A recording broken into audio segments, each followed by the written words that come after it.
부부들이 나와서 이렇게 함께하는 시간이 쉬운 부분이 아닌 것 같아요. 그래도 우리가 이게 사람은 말이죠. 어디에다가 가치를 두느냐, 어디에다가 의미를 두느냐에 따라서 환경을 초월하게 돼 있어요. 상황을 초월하게 돼 있어요. 자기가 이거를 크게 생각을 안 하는 사람들은 뭐 그냥 그렇게 이렇게 지나가지만은 그러나 내가 무엇보다도 이 부분이 좀 뭔가 되어야 되겠다 하는 이제 이런 생각을 가지고 있는 사람은요, 이게 초월하게 돼 있어요. 사람은요, 자기가 좋아하는 거, 자기가 꼭 해야 되는 거 이런 것들은 그런 거를 만약에 하려고 그러는 사람은요, 어디서 모르게 초인적인 힘이 나오게 돼 있어요. 예? 어떤 그 자기에게 절박한 어떤 상황이 오잖아요. 그러면은요, 그거를 다 뛰어넘을 수 있는 능력이 이 사람 안에 있어요. 그 체력도 있고 정신력도 있고 영력도 있고 그래요. 그래서 정말 나폴레옹이 좀 건방진 얘기지만 나의 사전에는 불가능이 없다. 뭐 이제 이런 얘기를 했는데 어떻게 보면은 참 그 거기에 한 가지만 더 바울이 고백한 대로 내게 능력을 주시는 자 안에서는 내가 불가능이 없다. 뭐 이러면 좋겠죠. 근데 뭐 나폴레옹 같은 사람도 인간의 힘으로도 나의 사전에는 불가능이 없다. 이렇게 했잖아요. 근데 그만큼 자신만만했죠. 자신만만해서 이제 또 그 사람은 이제 멸망으로 가긴 했지만 그래도 사람에는요 그런 능력이 있어요. 그런 신적인 능력이 인간에게 사실적으로는 있다 이런 것들이죠. 오늘은 이제 지난번에 우리가 이제 그 성인 아이 또는 그 에릭슨의 이론 이런 것들을 우리가 쭉 함께 살펴보면서 이제 가정에 대한 문제를 살펴보게 되는 거죠. 가정은 이제는 역기능의 가정과 순기능의 가정 이렇게 말할 수 있어요. 다시 말하면 역기능의 가정이라는 건 뭐냐면 여러 가지 이제 이야기가 있겠습니다만은 오늘 이제 그런 부분들에 대해서 쭉 이야기를 하는데 역기능의 가정과 이제 치유에 있어서 역기능 가족의 체계가 어떻게 돼 있나 이런 부분들 브라더 쇼라고 하는 사람이 이 부분에 대해서 또 많이 연구를 하신 그런 분이고 가족이라고 하는 그런 책을 만들어낸 사람 중에 한 사람인데 그 역기능 가정이 가지고 있는 특징이 있다. 또 순기능 가정이 가지고 있는 특징이 있다. 이렇게 말할 수 있는데요. 그리고 이제 이런 성인 아이들의 그런 왜곡된 신앙, 부부가 성인 아이일 경우에 또 삶에 미치는 영향이나 나타나는 현상, 뭐 이런 것들을 오늘 같이 함께 나누는 시간 이렇게 갖게 될 텐데요. 역기능의 가정이라는 게 뭐냐? 역기능의 가정은 가족이 제 기능을 다하지 못한다. 다시 말하면 아버지는 아버지의 역할을 해야 되고 엄마는 엄마의 역할을 해야 되고 자녀는 자녀의 역할을 해야 되겠죠. 우리가 만약에 축구 선수들이 축구를 한다 그러면 포지션이라는 게 있지 않겠어요? 수비수가 있고 공격수가 있는 것처럼요. 앞에 나가서 공격하는 사람이 있고 안에서 수비하는 사람이 있고 그래요. 여러분 수비가 더 좋아야 됩니까? 공격이 더 좋아야 됩니까? 아유, 네? 둘 다면 좋겠죠. 둘 다면 좋겠지만 어느 게 더 중요할까요? 수비. 굉장히 똑똑하시네. 그렇죠. 10골 넣어도 11골 먹으면 지는 거죠. 그러니까 그렇습니다. 어떻게 보면 우리는 공격이 더 중요할 것 같이 보이잖아요. 근데 공격도 중요한데 수비가 중요해요. 김영미 집사님, 수비가 중요하다고. 영적 생활에 있어서 영적 싸움을 하다가도 마귀로부터 오는 수비가 더 중요해. 내가 누구를 기도해주고 사역하고 이것도 굉장히 중요하지만 수비가 안 되면 내가 5번 가서 역사를 일으켜도 한 번 당하면은 6번 당하면 지는 거예요 이제 결국은요. 영적 싸움도 수비 늘 그러니까 자기를 말씀으로 이렇게 채우고 기도로 채우고 이렇게 수비를 해야 돼. 사역하고 오면 반드시 자기를 점검해주고 이게 수비가 잘 돼 있어야 돼요. 그래서 부부 싸움도 수비를 잘 하셔야 되고 뭐든지 그렇습니다. 공격만 막 이렇게 하는 사람은요 허점이 많아요. 근데 수비를 딱 해놓은 사람은 어디 뭐 파고 들어갈 데가 없는 거야 이게. 그러니까 영적 싸움에 있어서도 사단과의 싸움에서도 이 수비를 잘해야 돼. 수비를 허술하게 하면은 나가서 막 사역하다가 어느 날 패 꼬꾸라져 가지고 팍 쓰러져 가지고 아무것도 하지 못하고 이런 경우가 있어요. 그 왜 그러냐면 수비를 못해서 그래요. 자기 방비를 못했다 이렇게 말할 수 있는 것이죠. 굉장히 그런 것도 중요한 것인데요. 역기능의 가정은 이게 아버지의 역할을 잘못하고 엄마의 역할을 잘못해. 그래서 우리나라 이제 그래 기독교에서 이제 아버지 학교라는 것이 나오고 엄마 학교라는 것이 나오고 또 부부 학교라는 것이 나오고 결혼 예비 학교라는 것이 나오고 네, 이렇게 나오는 거예요. 왜냐하면 그 전에는 뭐 그냥 뭐 결혼 예비 학교가 어디 있어요? 결혼 예비는 집에서 살면서 배우는 거죠. 또 뭐 부부가 어떻게 살아야 되는 건지도 모르고 아무것도 모르고 그냥 뭐 시집가고 장가가고 그렇게 사는 것이죠. 그렇게 살았는데 이제 지금은 이제 그런 시대가 아니죠. 글로벌 시대이기 때문에 모든 세계가 뭐 미국에서 일어난 일, 인도에서 일어난 일, 또 뭐 이슬람에서 일어난 일 이런 모든 것들이 다 공유하게 돼 있습니다. 공유하게 되기 때문에 자기들만이 가지고 있는 어떤 사상 체계가 그렇게 쉽지 않습니다. 이슬람 같은데 굉장히 사상 체계가 강한데요. 강한데 그들은 참 그게 그럴 수도 있을 수가 있어요. 왜냐하면 하루에 5번을 그 자기네들이 믿는 그 알라 신에 대해서 경배를 해요. 적어도 3번은 해요. 사이렌을 부르거든요. 사이렌을 부르면 왕 하고 부르면은 무릎을 꿇는다든지 뭐 기도를 한다든지. 예. 그러니까 하루에 3번 점검하고 5번 점검하는 거예요. 저희가 이렇게 해보니까 다니엘 기도가 굉장히 파괴가 있다.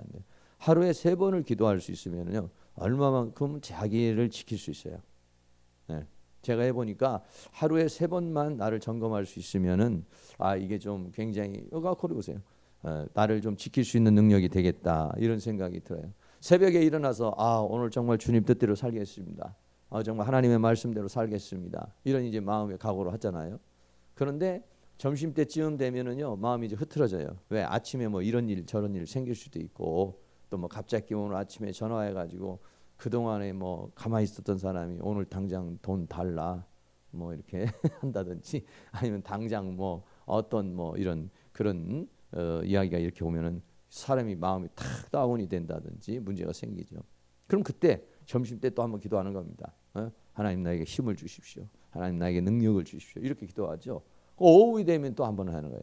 오후에 되면 또 한 번 내가 오늘 어떻게 잘 살아왔는가, 이 밤에도 잠 잘 때 잘 자게 해주시고 뭐 이런 거죠.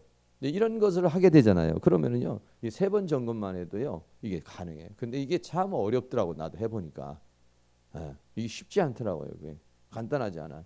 다니엘이라는 사람은 일평생을 하루에 3번 기도를 예루살렘을 향해서 그것도 바벨론으로 포로로 끌려가 가지고 그랬다는 거예요.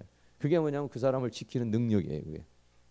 그게. 아무리 공격보다도 자기 수비를 딱 해놔버리니까 뭐 이 다니엘을 갖다가 시기하던 사람들 있잖아요. 정권을 가진 사람들이 이 정권이 막 바뀌고 그러는데도 이 다니엘이라는 사람이 최고의 위치에 있단 말이에요. 그러니까 개국공신이나 이런 사람들이 바벨론이라는 제국이 무너지고 메데라는 나라가 바벨론이라는 제국을 무너뜨렸어요. 그래서 이제 메데라는 나라가 들어왔어. 다리오 왕이 됐는데 전국에 총리를 3명을 두고 그 중에 최고의 총리를 둔데 다니엘이 기가 막힌 거예요. 그래서 다니엘을 세우려고 그러는데 개국 공신들이 다 반대하는 거죠. 아니 저 사람이 누군데 지난번 그 바벨론에서 충신이었던 사람 죽여야지. 그 사람 데려다 쓰면 되겠느냐. 해서 시기해가지고 다니엘을 뒷조사하는 거 아니에요. 하나라도 꼬투리가 잡히면 죽이려고 그랬는데 하나도 흠을 잡을 수가 없었어요. 그러니까 그게 오늘 아침에 뇌물을 좀 먹어야지 했다가도 점심에 기도해보면 안 되지. 이게 안 되는 거예요. 최고의 권력자가 됐으니까 수많은 청탁과 자기 나름대로 사욕을 찾을 수 있는 것이 있잖아요. 근데 하루 3번을 기도를 하면은 그러면 이제 자기의 그 욕심, 인간이 가지고 있는 약점 이거를 이제 자꾸 보완하게 되는 거죠. 이 다니엘의 사람이 일평생을 가면서 늘 왕은 되지 못했지만 그 밑에서 최고의 실력자로서의 그런 인생을 살아온 거 우리가 생각할 수 있죠. 그래서 우리들도 그렇습니다. 수비가 굉장히 중요해요. 수비가 중요해요. 다른 사람이 나에게 마귀가 침투하지 못하고 다른 어떤 영향이 나에게 침투하지 못하게 하는 거. 이게 가정이라는 게 이제 그렇게 되면 굉장히 좋은 그런 것이죠. 아버지가 역할을 못하면은 엄마가 역할을 못하고 엄마가 역할을 못하면 자녀가 망가지고 자녀가 망가지면 가정 전체가 또 거기에 악순환이죠. 그러니까 아버지가 먼저 일을 대체적으로는 남자가 문제예요. 대체적으로는 남자가 술을 먹는다든지 도박을 한다든지 바람을 핀다든지 아니면 돈을 못 벌어온다든지. 예, 그러니까는 남자로서의 구실을 딱 못하게 되면 그때부터는 이제 가정이 남자가 가장으로서의 역할을 못하면은 그때는 이제 여자가 그것을 감당을 해줘야 되잖아요. 근데 여자가 그걸 감당하는 데는 굉장히 힘들어. 왜 그러냐면 남자가 하지 못한 것도 해야 되고 여자가 해야 될 것도 해야 되잖아요. 그냥 과중이 돼버리는 거죠. 여자의 역할만 하는 것도 어려운데 남자가 하지 못한 역할까지 하면서 자기의 역할을 해야 되니까 엄마는 이제 두 가지 고민에 빠지는 거죠. 왜? 내가 그냥 남편의 역할을 할 것이냐 엄마의 역할을 할 것이냐. 근데 이게 두 가지가 아버지의 역할을 하는 것은 생계에 직접적인 연관이 있기 때문에 이거는 말이죠. 뭐 이거는 선택의 여지가 없는 거예요. 근데 엄마의 역할은 뭐 아이가 돌아오면은 보도마도 주고 안아도 주고 정서적인 부분이란 말이야. 정서적인 부분을 해주는 거죠. 오늘 뭐 배고프지 않았느냐, 오늘 괜찮았느냐 이런 것들을 살피는 게 이제 엄마라는 것이죠. 네, 그런데 이 부분보다도 생계가 먼저잖아요. 생계가 더 먼저니까 엄마는 그거보다는 밭에 나가서 일을 해야 되고 아니면 어디 가서 돈을 벌어야 되는 이 역할을 해야 되는 거죠. 그러면 아이들은 이제 자라면서 먹기는 어떻게 엄마가 벌어와서 먹고는 하는데 정서적인 부분은 완전히 이제 메말라 버리는 거죠. 왜? 엄마도 그걸 줄 수 있는 여력이 없는 거야. 사람이 어떻게 뭐 두 가지를 다 할 수가 있겠어요. 근데 자녀의 입장에는 안 그러죠. 자녀의 입장은 뭐 부모가 하나님이니까 슈퍼맨이니까 우리 엄마는 이것도 해줘야 되고 이것도 해줘야 된다 이렇게 생각하지. 어렸을 때 그거를 뭐 잘 고려해서 그거를 뭐 이렇게 어린아이들이 엄마가 이 부분은 못하니까 이 부분은 내가 해야 된다 뭐 이렇게 생각하겠어요? 생각하는 아이도 있어요. 그게 뭐냐면 엄마가 섬그늘에 굴 따러 가면 자기가 알아서 자는 아이. 그냥 뭐 이 파도가 불러주는 자작 노래에 그냥 자는 거. 이게 뭐냐면 이게 그렇게 사는 거죠. 그러면 이게 정서가 메말르는 거죠. 네. 아주 이제 문제가 되는 이제 그런 것들이 우리나라 이제 실정이라는 얘기죠. 그런데 이제 엄마라도 어떻게 그렇게 하면 좋은데 엄마도 너무 힘들다가 보면 그걸 만약에 못하게 됐다. 그러면 이제 가정은 이제 풍지박산이 나버리고 마는 것이죠. 예, 그게 이제 뭐냐 역기능의 가정이다. 그래서 사단이 항상 치는 게 남자를 쳐요. 그때 여자는 저놈의 인간이 왜 저러나 이러면 안 되고 지켜줘야 되거든. 파수해줘. 왜? 그 남편 무너지면 결국은 내가 다 감당해야 되고 여자가 그거 다 감당해야 되거든요. 그러니까 이 사람이 안 무너지도록 최선을 다해서 기도를 해주고 그 사람이 용기를 가질 수 있도록 뒷바라지를 해주고 밀어주고 뭔가 해줘야 된다고 이게. 왜? 무너지면은 나도 무너지는 거고 나 무너지면은 자녀도 무너지는 거예요. 근데 이제 그렇게 생각을 우리는 못하고 이놈의 인간은 어떻게 왜 돈도 못 벌어오냐 왜 그렇게 사느냐 이제 우리는 이제 그런 식으로 이제 하는 것이 많죠. 남자들이 가서 알코올 빠지고 도박에 빠지는 이유가 있잖아요. 그거를 이제 부인은 해소를 해줘야 되고 그거를 만져줘야 되고 그거를 보듬어줘 가지고 다시 말하면 그 사람이 가지고 있는 그럴 수밖에 없는 그런 어떤 원인을 찾아서 상처를 치유해 줄 수 있는 여자면 굉장히 현숙한 여인이고 현명한 여인이겠죠. 근데 이제 우리가 거기까지 생각하기는 그렇게 쉬운 것은 아니고 지금이 와서 우리가 이제 그런 것을 생각할 수 있지만 그래서 그 도박에 빠진다든지 뭐 아니면 사업을 못하고 이러는 사람들 그 생활력 없는 사람들 왜 생활력이 없냐 우리가 그저께도 지난번에서도 봤지만은 우리가 어린아이 때에 0세부터 시작을 해서 이제 1세까지 가면서 뭐 그때는 이제 뭐 신뢰의 그런 관계 속에서 살다가 그 다음 단계 넘어가는 게 이제 자기가 걷기도 하고 그러면서 자율성이라는 게 생긴단 말이에요. 그러면서 4살 5살에 주도성이 생긴단 말이에요. 이때 이게 잘 안 되면 생활력이 없는 남자가 되는 거예요. 이게 나가가지고 돈을 못 벌어와요. 주도적으로 자기가 뭐를 못해 이게 인간이. 근면성도 없어져. 근면성. 그 다음에 이제 학령기 학교에 들어가면 근면성이 만들어지는 거거든요. 그러니까 착실하게 일해서 돈 버는 거 이게 근면성이잖아요.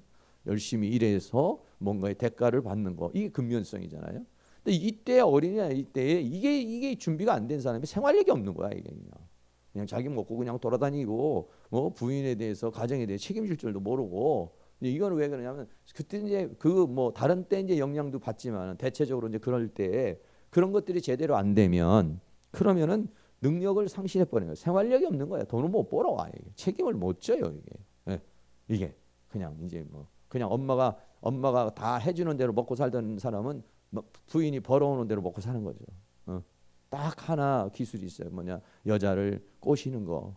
그 기술은 어떻게 또 터득을 해요. 왜 그러냐면 사람은 누구나가 다 본능적으로 살아야 되니까 이런 게 보다만 요걸 할 수 있는 어떤 그런 게 생겨요. 그래서 이제 돈 좀 잘 벌실 수 있는 분을 잘 꼬셔서 이제 이렇게 이제 산다든지 이렇게 하는데, 어느 여성이 자기가 가지고 남자 벌어먹이려고 하는 사람이 누가 있어요? 그 본능적으로 여성은 그게 아니거든요. 근데 이제 속아서 이제 가면은 나중에 이제 남자들이 그 옛날에 보면 미장원 하시는 분이나 야쿠르트 하시는 분이나, 물론 이제 지금은 뭐 그렇지 않겠지만 그 전에 보면은 하여간 그러신 분들이 어떻게 보면 돈도 벌고 잘 버는 건데, 집에 가면 신랑은 빈둥 이게 놀고 있어요. 미장원 아줌마들 가보면 다 남자들이 요즘에는 이제 모르겠지만 그렇게 되는 거예요. 예. 그럼 또 여자가 또 돈을 벌잖아요. 그럼 남자 안 벌어 또. 원래도 생활력이 없는 거 여자만 꼬시는 것만 잘하는 건데 어떻게 해야 되는데, 나중에 가서 돈 벌려고 하는데요, 이게 안 되는 거야 이게. 예. 어디 가서 진드거니 일을 못해. 좀 이따가 성질 나면 나와버리고 뭐 힘들면 그만둬버려. 이유도 많아요. 이렇게 되어져 버린 거죠. 이런 것들, 인간이 가지고 있는 가장 기본적인 신체적인 정서적인 욕구를 충족시켜주지 못하고 정상적인 양육을 받지 못하는 가정, 이것이 뭐냐? 역기능 가정이다. 기능을 못한다 이제. 아버지가 아버지의 기능을, 엄마가 엄마의 기능을 못해. 그러면 자녀는 자연스럽게 이거는 안 돼요. 몰라, 사회적으로 성공해도 그 아이에는 뭔가 이 맹점이 있는 거예요. 이 아이가 공부를 했어도 뭔가 판검사가 돼도 뭔가의 맹점이 있어서, 지난번 제주도의 그 검사장이나 이런 사람들 이상한 뭐 길거리에서 이상한 뭐 성행 뭐 이런 거 하잖아요. 왜 그러겠어요? 뭔가 뻥 뚫려 있는 거예요. 공부를 했는데 성공을 했어요 나름대로. 근데 그 뻥 뚫린 가슴에 있는 거야 이게. 네. 그거는 거의 다 정서적인 부분입니다. 엄마가 채워줘야 되는 어떤 그런 부분들인데 그게 이제 안 채워진 것이죠. 그러면 그런 사람은 외적으로는 성공했어도 다 마음에는 공허한 거예요. 오죽 공허했으면은 길거리에서 이상한 짓을 그렇게 했겠어요? 네. 그런 문제들이 이제 우리 인간에서 있다라고 하는 그런 얘기죠. 그래서 이런 부분들을 여러분이 참 심각하게 잘 받아들이면서 같이 이렇게 공유를 했으면 좋겠고요. 오늘은 좀 동영상을 좀 보면서 제가 이렇게 설명을 해도 여러분들이 이제 좀 실감이 안 나는 부분도 있고 또 실감이 나는 부분도 있고 하는데, 이제 그 SBS에서 잠깐 나오는데 아들이 아버지를 이제 살해한 사건 나오죠. 전속 살인 사건 나옵니다. 그럼 우리가 보태들은 이야 그 싸가지 없는 놈 윤리가 아이 넌 떠들지 말라니까 나중에 하라니까. 근데 그런 일들이 생기잖아요. 그런데 왜 그러냐면 우리가 생각할 때는 외적으로 볼 때는 이야 저럴 수가 있을까? 저 아주 나쁜 놈이잖아. 이런데 그 나쁜 놈을 만드는 게 그 가정, 역기능의 가정이라는 얘기죠. 그 원래부터 태어날 때부터 뭐 그러진 않는데 어떤 상황에서 그게 만들어진 것이다. 이런 얘기죠. 그렇게 되잖아요. 이제 자녀가 아버지를 죽이는 상황. 그냥 그거는 이제 어느 날 그냥 만들어진 게 아니란 얘기죠. 그러니까 아버지가 가해자가 돼서 자녀는 피해자가 돼서 이제 상처가 만들어진 거죠. 분노가 만들어진 건데 그것이 이제 거꾸로 자녀가 커버리니까 이 자녀가 아버지를 가해하는 이제 가해자와 피해자가 이제 또 바뀌어지는 그런 상황이 생기게 되죠. 그러니까는 내가 이제 피해자의 아버지에게 상처를 받는 엄마한테 받은 상처가 되는데 이게 내가 좀 커지면은 이 분노를 가지고 가해자가 되는 거예요. 내가 이제 가해자가 돼서 자녀에게 그렇게 한다든지 아내에게 결혼해서 아내에게 그렇게 한다든지 또 내가 가해자가 돼요. 그럼 우리 자녀들은 피해자의 역할인데 이 피해자들이 또 자기의 자녀라든지 자기의 어떤 동료라든지 사회에다가 또 가해자가 되는 이런 악순환이죠. 대물림이라고 이렇게 말할 수 있는 것이죠. 그러니까 우리가 지금 내가 이렇게 어떤 행동을 하는 것은 또 우리는 부모로부터 뭔가를 우리가 그렇게 대물림 받아가지고 이제 그렇게 이제 하고 있는 그런 상황이다. 이렇게 이제 우리죠. 여러분들이 이제 앞으로는 어떤 이제 TV에서 어떤 상황이 이렇게 나오면은 그 상황만 보는 게 아니라 왜 저런 현상이 일어났을까? 지금 배운 그런 것들을 생각하면서 저 사람은 이런 상처가 있었겠구나, 이런 문제가 있었겠구나. 이제 우리는 그거를 이제 더 외적으로 나타난 사건만 보는 것이 아니라 그 사건이 일어나게 된 배경이라든지 원인 좀 더 깊이 들어가는 것이죠.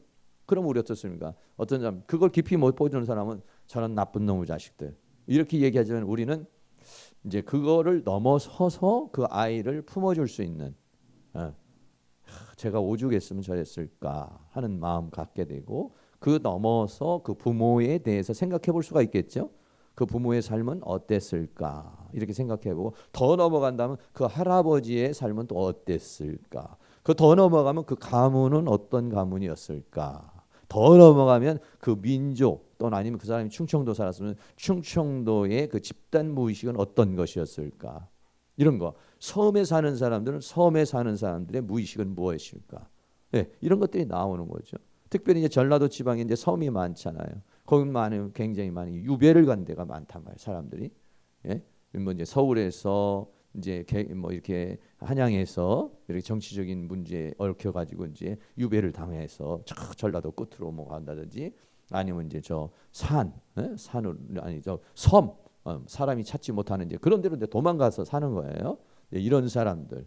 근데 섬에서 가끔 유명한 사람이 이렇게 대단한 사람이 나타나는 게 뭐냐면 그 사람들이 다 뿌리가 대단한 사람들이 사실은 정치 없이 간 사람들이 아니라 밀려서 간 사람들이 사실은 굉장히 많아요. 근데 전라도 사람들이 그쪽에 좀 사람들이 굉장히 뭐랄까 좀 서글픈 이런 어떤 감수성이 많고 그런 이유 중에 하나도 이제 그런 많은 이제 원통함과 이런 것들이 이제 있는 사람들이 거기 내려가서 살다가 보니까 이제 생겨진 어떤 것들 뭐 이런 것들이 이제 자연적인 현상을 통해서 나타나는 어떤 그런 그 의식 또는 뭐 생활 양식 이런 것들이 이제 있어요.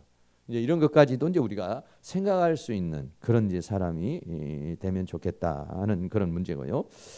조금 전에도 말했지만은 자녀는 어떻게 보면 어쩌면 물론 자녀들이 이제 문제가 생기는 경우가 있지만 거의가 다 이 부모에게 문제가 있다. 우리 이제 이렇게 접근하면서 이제 보는데 자녀의 문제는 부부의 문제, 자녀의 문제는 부모의 문제이면서도 부부의 문제다. 우리 이제 이렇게 연관 지으면서 이제 하나 더 SBS 스페셜 하나 더 보도록 이렇게 하겠습니다. 단편적인 부분이긴 합니다만은 뭐냐면 이런 경우에는 뭐냐면 자녀를 너무 이제 억압한 그런 경우예요. 네, 자기 틀에다가 이제 자녀를 맞춰서 이렇게 키우려고 그러다가 보면은 이 아이들이 이제 문제가 되는 경우가 많죠. 근데 보통 이제 부모들은 자기 틀에다가 자녀를 이렇게 가두려고 그러는 그런 경향이 많고 특별히 이제 담즙질 조심해야 합니다. 네, 담즙질의 사람들은 어떤 기능 그 마음에 그런 것들이 있냐면 지배적인 마음이 있어요. 다시 말하면 남편이든 자녀든 내 손아귀에다가 꽉 잡아야 속이 편한 사람이 있어요. 그래야 이게 안전한 사람이 있어요. 또 기질이 그래요. 기질이 이런 사람은 더더구나 자기 틀 속에 가두려고 그래요. 이렇게 남편도 자기 틀 속에 갖고 아내도 자기 틀 속에 갖고 또는 자녀도 이렇게 틀 속에 가지려고 그러는 거죠. 이런 케이스는 부모들이 그렇게 가두려고 그러면은 이 아이들은 이제 문제가 심각해진다는 것이죠. 그러니까 그런 경우에는 좀 자녀를 자유롭게 놔둬라. 뭐 이런 얘기고 또 하나의 문제는 뭐냐면 여자들이 이제 어떻게 하냐면 남편하고 이렇게 쭉 살다가 남편이 속도 썩이고 뭐 이제 재미도 없고 남편에 대한 어떤 그 기대 심리가 무너지면 이 기대 심리를 이제 자녀에게 돌린다는 거예요. 그래서 자녀를 사랑하고 자녀와의 관계를 맺으면서 거기서 남편으로부터 얻지 못한 만족을 거기서 느끼려고 그러는 거예요. 이게 큰 문제라는 얘기죠. 근데 본인은 그것으로 인해서 만족할지는 모르지. 그것으로 인해서 뭔가의 그 어떤 삶의 보람을 느낄 수는 있겠어요. 근데 그게 집착입니다. 그게 사실 남편에게 누리지 못한 행복을 자녀로부터 어떻게 만끽해 볼까 하는 부분이라고 이게. 결국 그거는 올바른 해결이 아니다는 거죠. 왜? 집착으로 가게 돼 있어요. 그리고 그 자녀가 자기에게 어떤 그러니까 정말 어떤 하나님의 말씀에 의해서 은혜가 돼 가지고 자녀를 사랑하는 게 아니에요. 남편으로부터 받지 못한 사랑의 갈급을 자녀로부터 얻기 위해서 하는 거거든요. 그렇기 때문에 이 기대 심리가 있는 거예요. 네. 그래 만장에 그렇게 하다가 이제 만약에 자녀가 뭐 이렇게 엄마를 떠나버린다든지 아니면 정말 섭섭하게 해버린다든지 그러면 이제 이 엄마가 나중에는 이제 애들이 어느 정도 큰다든지 이러면은요 빈둥지 증후군이라고 그래가지고 이제 완전히 텅 비어버리는 거예요. 이제. 아무것도 없는 거예요. 이제 남편도 필요 없고 애들도 필요 없고 이제 이러면 이제 여자들이 이제 공허 속에 완전히 빠져 들어가 버리는 거예요. 그러니까는 뭐냐면 해결점이 아니라는 얘기죠. 애들한테 거기서 만족을 얻어서 될 수 있는 부분이 아니라는 얘기고 그렇게 되어졌을 때 자녀를 집착해서 이렇게 사랑해주면 자녀가 잘 될 것 같죠? 아니요. 부부가 행복하게 사는 부분을 보여주는 게 자녀가 잘 되는 부분. 내가 이 자녀에게 집착해서 뭐 해주고 뭐 해주는 것이 이 자녀에게 행복한 것이라고 생각하지만 절대 아니에요. 자녀들은 엄마 아빠가 행복하게 살아가는 것. 우리 참 굉장히 그러죠. 우리도 똑같게 애들한테 이제 여러분들도 그렇지만 자녀들한테 바라는 게 엄마는 바라는 게 없다. 너만 잘 살면 된다. 애들이 뭐라 그러냐면 아니요. 두 분이나 잘 사세요. 두 분이 잘 사는 게 나는 이만큼 컸으니까 난 됐고 두 분이서나 열심히 행복하게 사세요.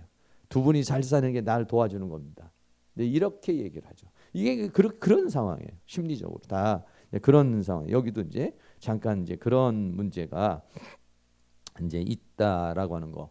이런 것들을 이제 여러분들 이제는 이 공부를 하시면서부터는 이제 사람의 심리, 드라마를 봐도 여러분들이 괜히 그냥 울지 말고 그건 이제 심리, 그 사람들이 왜 저런 갈등이 일어나는가 이런 것들을 잘 이렇게 보시고 참 드라마를 만드는 그 작가들이 저는 이렇게 가만히 보면 대단하다고 생각해요. 그 사람이 하나님이거든요. 작가가 하나님이에요. 그 연출하시는 분들은 그 하나님에 의해서 액션하는 움직이는 사람들이에요. 다 사람 죽이기도 하고 살리기도 하고 시집 보내기도 하고 안 보내기도 하고. 이게 작가가요 하나님 같은 기분으로 글 쓰는 거예요. 쓰다가 이거 말 안 들어 죽여버려. 빼버려. 그런 거거든요. 그러니까 이게 작가에 의해서 그 한 편의 드라마가 만들어지는 거 아니겠어요? 근데 그분들이 참 보통 그 감수성이 예민하지 않으면 어렵죠.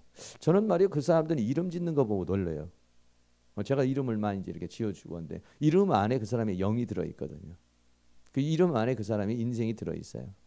네.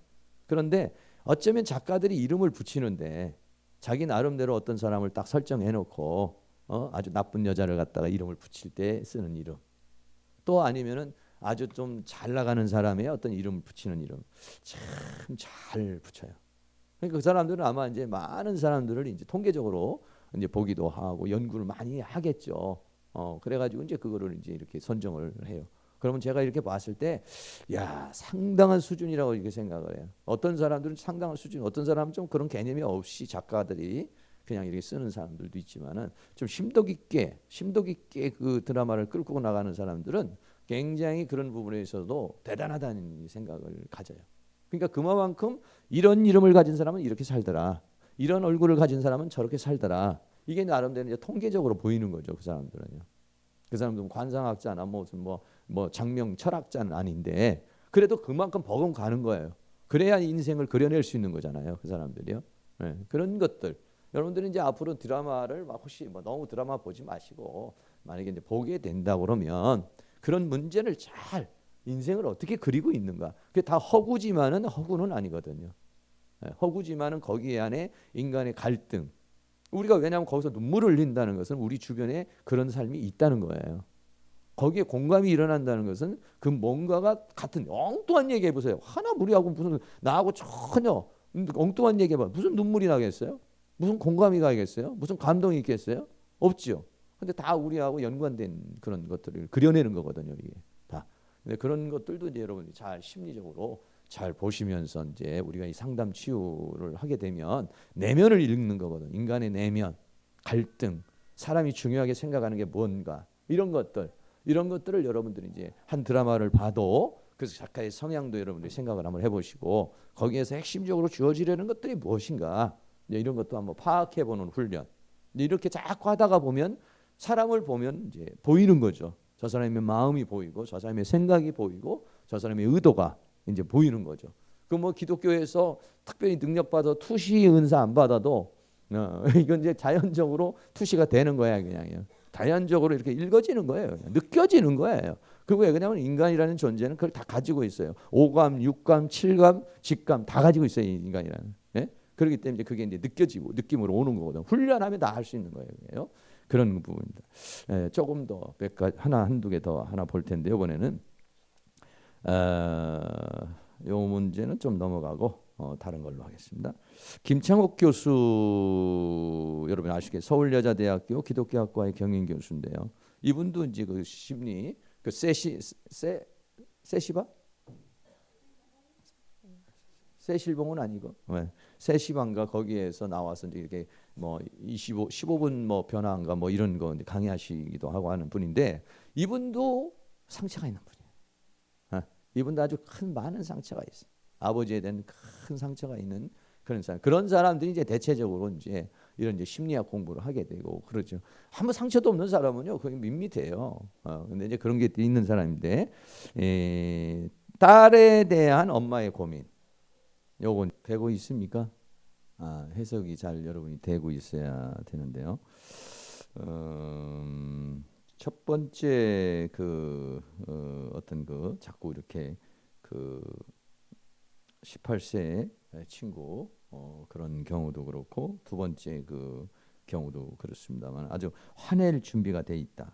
아주 그러니까는 분노라는 건 그런 거예요. 분노라는 것은 물론 이제 어제 기분 나빴던 게 오늘 나올 수도 있지만은 이제 엄마하고의 10년이면 10년 동안에 살면서 생기는 그 분노가 이렇게 쑥 쌓여요. 그러니까 부부관계라는 게 회복이 참 쉽지 않은 게 왜냐하면 50년 살았으면 50년 동안에 살면서 살아온 감정이 쌓여서 오늘의 어떤 사건에서 그게 나와버리는 거예요. 그러니까 이 사람이 지금 현재 사건이 그렇게 화낼 만한 게 아니에요. 지금 현재 사건이 그럴 만한 일이 아닌데도 막 갑자기 막 대포를 쏜다든지 말이에요. 이런 식으로 나온다고. 그건 뭐냐면 지금 현재 그 사건만 가지고 하는 게 아니라 그 전에 쌓인 감정 플러스 현재의 사건이 돼서 나오는 거라고. 근데 상대방은 어떻게 하냐? 아니 내가 지금 너한테 뭐라고 그랬느냐? 내가 지금 한 말에 뭐 그렇게 기분이 나쁘냐? 이렇게 생각을 하지만은 그 사람은 그것만 가진 게 아니라 그 전에 또 당신 항상 이런 식이지 뭐 나한테 이렇게 대하는 거지 또 그런 성격 나왔구만 또 그런 스타일 나왔구만 하는 그런 우리들 나름대로 쌓여진 감정이 그렇게 나와버리는 거예요. 그러다가 보면 어떻게 됩니까? 나중에는 말하기 싫은 거죠. 담 쌓기라고 그래요. 그걸 담 딱 쌓버리는 거죠. 왜? 이제 감정이 치솟아서 그 감정이 팍 올라서 나오면 이쪽에서는 이게 도대체 왜 이러는지 모르겠거든. 그럼 여기서도 더 성질 내버리죠. 그러다가 보면 말이 통화가 안 되는 거예요. 소통이 안 되면 그때부터는 말 안 하는 거죠. 넌 말해봤자 소용이 없어. 이렇게 되는 것이죠. 그러니까 이제 거의 지금 이런 두 분 엄마 첫 번째 엄마와는 조금 다릅니다만은 그 두 번째 엄마 같은 경우 공현주라는 그 엄마는 같은 경우는 이제 굉장히 그 딸에 대해서 어떤 억압적인 게 많이 있는 거예요. 예. 근데 우리가 생각을 했을 때는 이걸 착각을 해야 돼요. 다 너 좋으라고 한 거야. 아니요, 너 좋으라고 한 것은 겉으로 포장된 거예요. 의식은 맞아요. 무의식은 너 좋으라고 그런 거예요. 그런데 내가 지금 걔한테 하는 것은 내 안에 있는 무의식의 상처가 나오는 거예요. 그래서 그 상대방이 그 말을 들을 때 팍 거슬리는 거예요. 상대방이 들을 때 기분이 팍 나쁜 거예요. 어떤 내용적인 건 나쁘진 않아. 왜? 의식적으로 너를 위한 거니까. 그런데 너를 위한 것이라고 하는 것은 겉으로 포장되어 있는 거 20%밖에 안 돼요. 실제적인 기운은 뭐에서 나오냐면 내 안에 있는 무의식이 거기에 뭉쳐가지고 나와. 그러니까는 그 담즙질 기질을 확 지배하려고 그러는 마음이라든지 아니면은 남편에게 받지 못한 어떤 사랑을 이 자녀에게 받으려는 어떤 집착과 같은 기대의 심리가 담겨진 말이 확 나간다든지 예.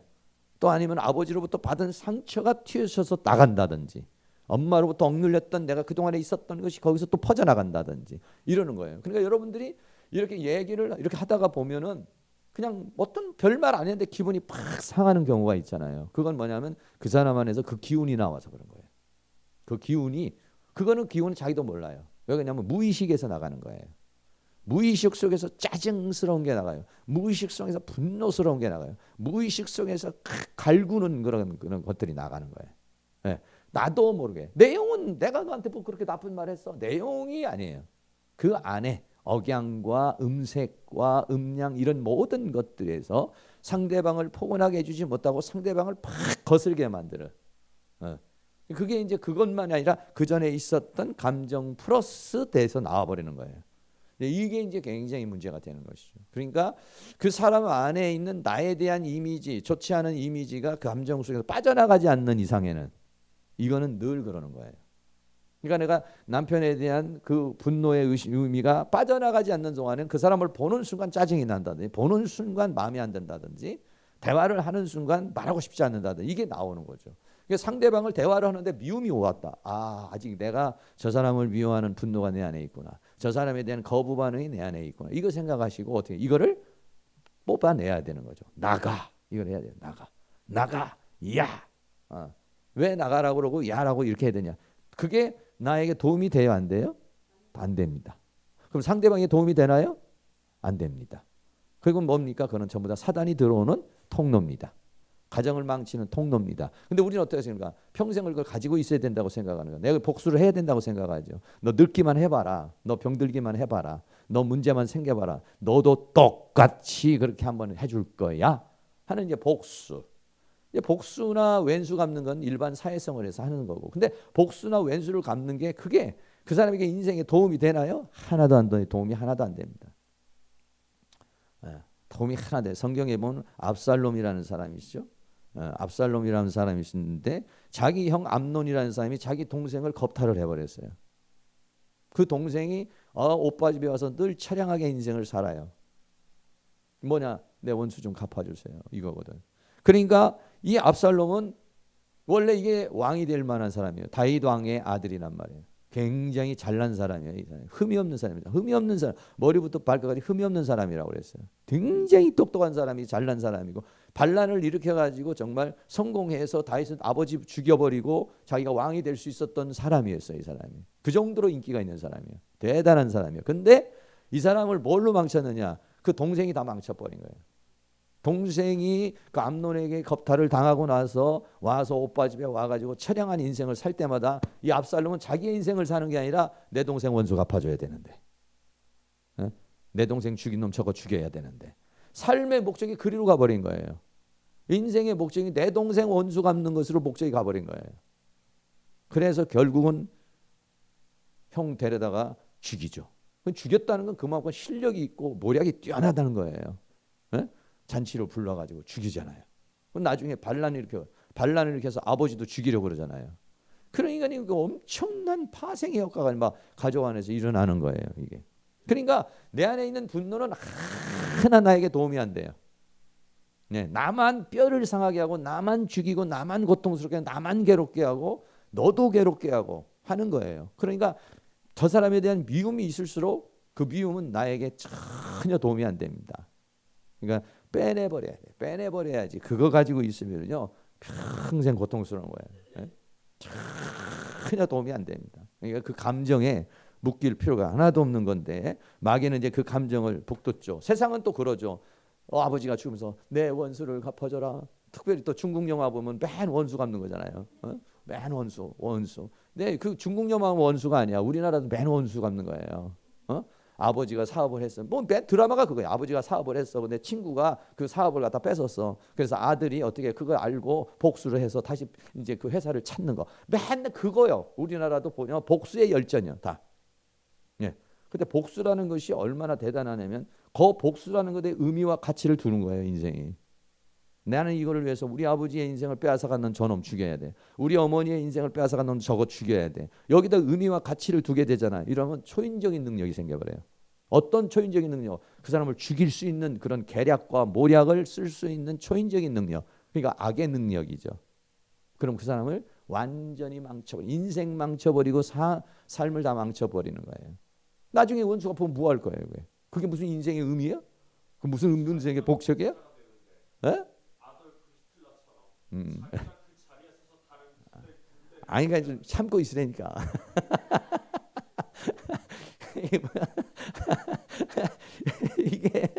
이게 되는 거예요, 이게. 자, 그런 생각 한번 더 해요. 자, 아버지에 대한 자녀의 고민이 하나가 있어요. 아버지하고의 대화할 때 우리 이제 보통 이제 요즘에 이제 왜냐하면 자녀들이 어떤 생각이냐면 부모하고 친구 같은 아버지, 친구 같은 엄마를 원하는 거예요. 그러니까 어떤 수평적인 걸 좀 생각하는 거예요. 근데 수평적일 수가 없는 거죠, 이게. 예, 그러니까 수평적인 것을 만들려고 그러면은 어떤 그 아니 불안해도 돼요. 근데 수직적인 관계 속에서 이제 수직적인 관계 속에서 수평적인 관계로 만드는 대화법이죠. 그러니까 대화법이에요. 이게 어른에게 할 수 있는 대화법, 어른과의 관계법 이런 거죠. 그럴 때는 어떻게 하냐면 인정해 주라는 거죠. 부모에 대해서 인정을 해주라는 거죠. 부모가 100%다 잘할 수는 없지만 엄마 아빠가 잘해준 것 중에서 몇 가지가 있잖아요. 우리 엄마하고 아버지하고 잘한 거 내가 평생 고맙게 생각하는 게 뭐냐면 이혼 안 한 거야. 왜냐하면 우리는 이혼할 뻔한 게 한두 번이 아니거든. 하도 부부 싸움을 해서 싸워가지고 이혼이야. 싸우다가 보면 이제 뭐 끝장내는 거야. 뭐 그러니까 끝장까지 가는 거죠. 우리는 맨날 우리 아버지 어머니하고 끝장. 근데 끝장 가면 두 분이나 끝장 내야 되는데 우리를 불러 얘기를 해. 너는 누구 편이냐? 너는 누구 따라갈 거냐? 근데 내 형제에게 그걸 다 물어요. 그럼 고문이지 그게. 그게 꼭 뭐야? 엄마가 좋냐? 아빠가 좋냐? 이 얘기는 똑같잖아요. 애들이 요즘 영악해도 둘 다 그러든지 아니면 낫잖아. 근데 우리는 영악하지를 못해요. 그래서 나는 내가 아무리 봐도 우리 아버지가 잘못했어. 나는 엄마. 우리 형님은 장남이니까 아버지. 이 장남은 아버지를 따라가요. 이게 아버지. 그럼 누님은 뭐냐면 누님은 엄마 편. 내 동생은 우리 아버지가 무서우니까 아버지 편. 이래 내 쪽으로 딱 갈라지는 거예요. 그런데 뭐 수도 없어. 난 몇 번인지도 모르겠어. 수도 없는데 어떻게 해서 이혼을 안 했는지 몰라. 하여간 우리 아버지 어머니도 한 70세까지는 싸우셨어요. 70세까지는 아니라도 뭐 하여간 뭐 거의 그렇게. 근데 이제 이쪽으로 이제 서울에 사시다가 내가 목회하고 이쪽으로 오셔서 우리 교회 나오시면서 이제 좀 힐링이 돼서 안 싸우시는 거예요. 그래 이제 치유가 좀 돼가지고 지금은 이제 안 싸우셔. 뭐 별로 이제 싸울 힘도 별로 없으시겠지만 그게 이제 나는 이제 제일 고마워. 그러니까 부모 중에서도 부모가 다 잘못했지만은 그 중에 몇 가지가 잘한 게 있다고. 그거를 얘기를 해주라는 거지. 인정해주라는 거죠. 우리는 어때요? 30% 잘해준 거는 이제 말 안 하고 꼭 70% 잘못한 것만 팍 하니까 사람 기분 나쁘잖아요. 근데 우리 여기 계시는 분은 대체적으로 보면 우리가요 한 70%는 다 잘해요. 근데 20, 30% 못하는 거거든. 근데 상대방이 꼭 20, 30% 못한 거 가지고서 막 물고 늘어지니까 기분 나쁘죠. 그런데 부모도 역시 마찬가지. 부모가 몇 프로 잘했든 거기에 대해서 인정해줘. 예, 아버지가 이런 부분, 엄마 이런 부분 참 고맙게 생각하고 난 정말 늘 뿌듯하게 생각하고 늘 존경하고 늘 사랑하고 있습니다. 그리고 자기가 해야 될 말은 부탁이라는 얘기죠. 명령조라든지 강압적이라든지 요구적이라든지 이건 안 된다. 부탁을 엄마 이렇게 좀 해주면 좋겠어요. 이렇게 좀 해주시면 좋겠어요. 이렇게 가야 되는 거죠. 근데 왜 우리 그렇게 안 되냐? 우리 엄마 아빠가 그렇게 안 했거든 옛날에. 야 임마 이리 와, 가, 저렇게 뭐 이런 식으로 명령했기 때문에 우리도 그게 익숙해요. 안 되는 거야 이게. 어렵거든요. 수평적 그런 이렇게 부모와의 관계에서 인정해 주는 거 굉장히 중요하고 내가 말하고 싶은 건 부탁에 어조. 막 협박을 한다든지 뭐 이런 식으로 해서는 안 되고 부탁 이렇게 좀 해주시면은 어떠겠어요? 아까 노크라는 말을 뭐라고 그랬냐면 아들의 방으로 들어간다고 그러고 아들의 마음으로 들어간다고 그랬잖아요. 네. 그런 걸 여러분 잘 보셔야 돼. 노크는 뭐냐면 아들 방에 들어가는 게 아니야. 아들의 마음을 지금 두드리는 거라고. 그러니까 이 아이는 방문이 열릴 때 마음이 이게 내 마음을 왜 그렇게 막 함부로 침범하냐. 네, 이런 의도가 될 수가 있는 거죠. 이놈의 자식이 뭐 얼마나 컸다고 뭐 네가 인마 내 뱃속에서 낳지 인마 뭐 이런 식으로 하고 내 자식인데 인마 내 맘대로지 뭐 이렇게 하면 그 인격으로 아들의 마음을 상하게 하는 것이다 이런 얘기죠. 한 존재로서의 그 인격을 존중해 줘야 된다는 거예요. 하물며 부모와 자녀 간에도 그런데 부부 관계는요. 얼마나 부부 관계는 진짜 이 예의 범절을 잘 지키셔야 돼요. 부부관계는 정말 존중의 대상이고 예의 바르게 가지고서 대해야지 막 대했다가는요 정말 막 나가버리는 거예요. 이게 안 되는 거거든. 이런 부분들을 여러분이 이제 잘 이렇게 이분지 이제 김창옥 교수가 이거 하는데 사람들 좀 오는 거예요. 근데 왜 그러냐면은 참 말 잘하잖아요 저분이. 그 김창옥 교수가 말 잘하고 그 순간순간 멘트를 빨리빨리 잘해주잖아. 엄마가 말하면 아들의 역할을 잘해주잖아요. 그건 뭐냐 그만큼 많이 그 사람들의 심리를 그만큼 많이 읽는 거예요. 그렇지 않으면 어떻게 그런 말을 할 수가 있겠어요? 그러면 그런 데서 얘기를 듣다가 보면 자기도 모르게 힐링이 되는 거야. 마음이 풀어지는 거야. 이제. 전문적으로 이렇게 공부는 안 해도 저렇게 한번 갔다 오면 마음을 풀어지고 그런 여러 가지 사례를 통해서 나는 이렇게 살아야 되겠다. 나는 이렇게 행동해야 되겠다. 이런 부분들이 이제 나오게 되는 것이죠. 근데 이런 것들을 여러분이 가족의 발견이라는 그런 이제 주제예요. 네. 이분도 아버지하고 왼수가 돼버린 거잖아요. 집을 나와버리고 창옥이라는 이름이 좀 강한 그런 이제 많은 상처가 있는 이름인데 이분이 이제 그렇게 어려움을 겪어서 이렇게 웃잖아요. 그 웃음을 이분들이 이제 그렇게 그러니까 조금 그렇게 힘들게 살아왔기 때문에 이분이 아마 제가 볼 때는 그 웃는 방법을 좀 연구를 하고 그 웃는 방법, 그 약간 개그적인 그런 것을 좀 터득을 하신 것 같아요. 왜냐하면 자기가 우울하잖아요, 힘들잖아요. 그러니까 사람은 항상 이렇게 반동작용으로 그런 사람들이 또 그렇게 웃는 방법 이렇게 해요. 그러면서 이제 자기를 또 웃으려고 노력을 많이 하는 거죠. 이제 뭐 웃을 일이 없지만 말도 웃기려고 이렇게 많이 슬픔 속에서 웃기는 이제 공감을 이루고 또 좋잖아요. 분위기를 또 잘 이렇게 만들어 가는데 저 같은 경우도 이제 우리 아버지하고 이제 왼수 아버지를 아버지로 부르지도 않았죠. 저도 우리 아버지 같은 인간이 있을까? 뭐 이런 거. 왜 맨날 싸우고서 넌 이쪽 갈래, 넌 저쪽 갈래 하고 돈도 안 벌어오지, 도박하지, 뭐 집에도 안 오지, 뭐 나 한 번도 안아준 적도 없지, 뭐 이런 뭐 아버지라고는 인식이 들어오겠어요? 맨날 오면 아버지나 싸우지, 엄마나 때리고 싸우지, 뭐 우리는 공포의 도가니로 다 집어넣어 버리지, 뭐 이러니 뭐 아버지라는 존재는 빨리 죽었으면 좋겠다. 아버지는 필요 없다 이런 거였죠.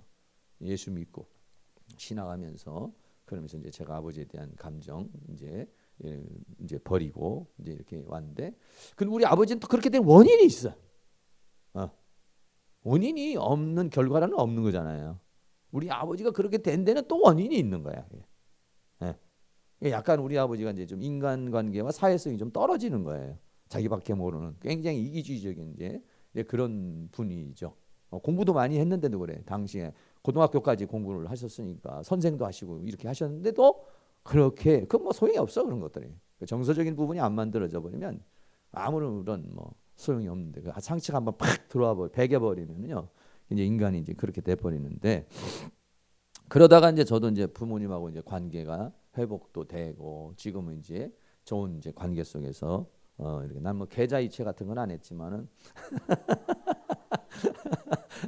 어쨌든 이분은 이제 그런 방법을 쓰신 것 같아요. 근데 참 아까 그 말이 좋잖아. 아버지가 있어서 왜 우세요? 그런 말을 어디다가 잘 적어놨다가 참 멋있잖아. 자기가 책을 하나 써서 보낸다고 그래도 아버지하고 화해가 이루어진다 오면은 아버지가 있어서 내가 있습니다. 어쨌든 미운 아버지든 왼수 같은 아버지든 아버지가 있었으니까 이 세상에 내가 태어났지. 어디서 뭐 하늘에 뚝 떨어졌겠어요? 그냥 태어나게 해준 것만 해도 감사. 할렐루야. 네, 여러분 그렇게 생각하세요. 물론 더 많은 거 해주면 더 좋겠죠. 그러나 아버지와 엄마가 없으면 내가 이 세상에 어떻게 존재하겠어요? 그러니까 그걸만으로도 나는 이제 감사하게 이렇게 생각하고, 제가 이제 자꾸 다가가가지고 아버지한테도 다가가고 우리 집사람하고도 다가가고 막 이렇게 하니까 이제 그 우리 아버지도 내가 우리 아버지 미워했잖아요. 우리 아버지도 나를 미워해요. 왜? 저놈은 꼭 지 엄마 따라간다고 그랬으니까 반대잖아요. 나는. 그러니까 우리 아버지 나를 굉장히 미워했다고.